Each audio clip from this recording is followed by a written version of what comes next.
Welcome back to Psalms Today, looking at Psalm 60. And what do you do when you come to a list of place names? We've got a list of place names in this psalm. The way the psalm begins, first couple of verses, "O God, you have rejected us, broken our defenses. You have been angry, oh, restore us.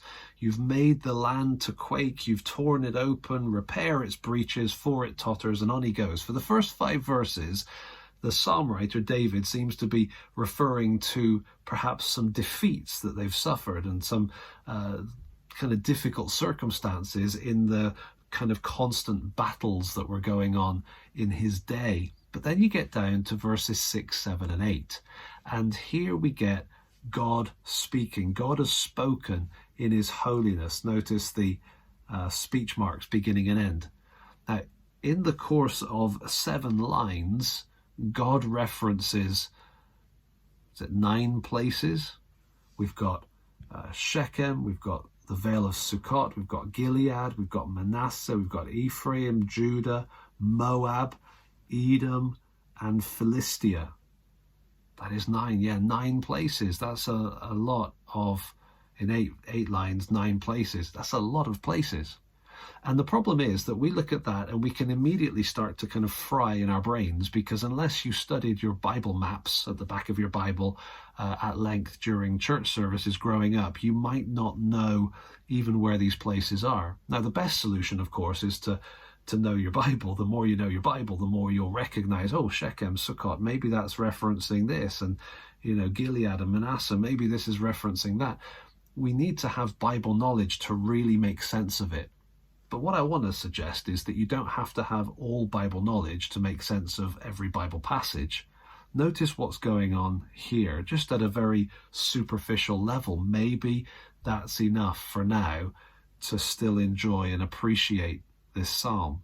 You see, it's easy with a video like this to just kind of go through and explain every detail, because I've got a commentary right here. I've just been studying it, just been looking at it. But actually, at one level, there's something that maybe is noticeable with just a little bit of knowledge that can help us to read and appreciate the psalm.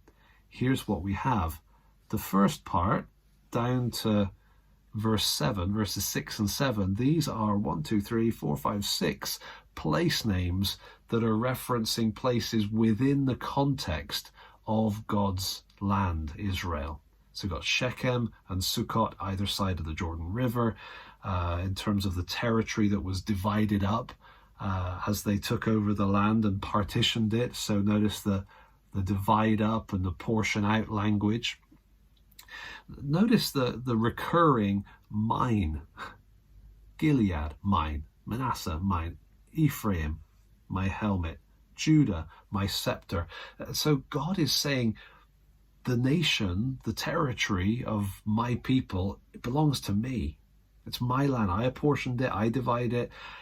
It belongs to me. Ephraim is my helmet. Judah in the south is my scepter. So God is laying claim or reaffirming his claim to his territory.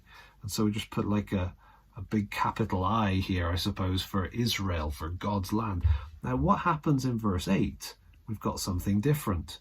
This is a technical term, non-Israel. All right, this is a non-Israel reference. We've got Moab, we've got Edom, we've got Philistia. Moab just to the east, across the across the Dead Sea. That's kind of Moabite territory just south of there. Edom, Philistia on the other side. And so we've got 3 enemy states, 3 nations that are not Israel. And what is he saying about them? Wash basin, cast my shoe, shout in triumph. God is victorious over the non-Israelite places. He is the victorious warrior king, if you like. And in terms of Israel, that's his. And so even at that level, just noticing the difference between verses 6 and 7 being what God owns and verse 8 what God conquers, helps us to understand what's going on in Psalm 60, reassurance as God speaks that leads to confidence for David the king. Notice the last verse, with God we shall do valiantly. It is he who will tread down our foes. God's the one who wins the victory.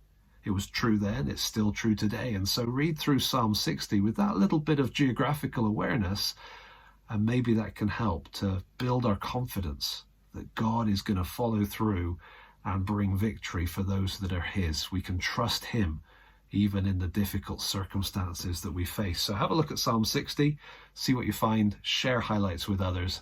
See you next time.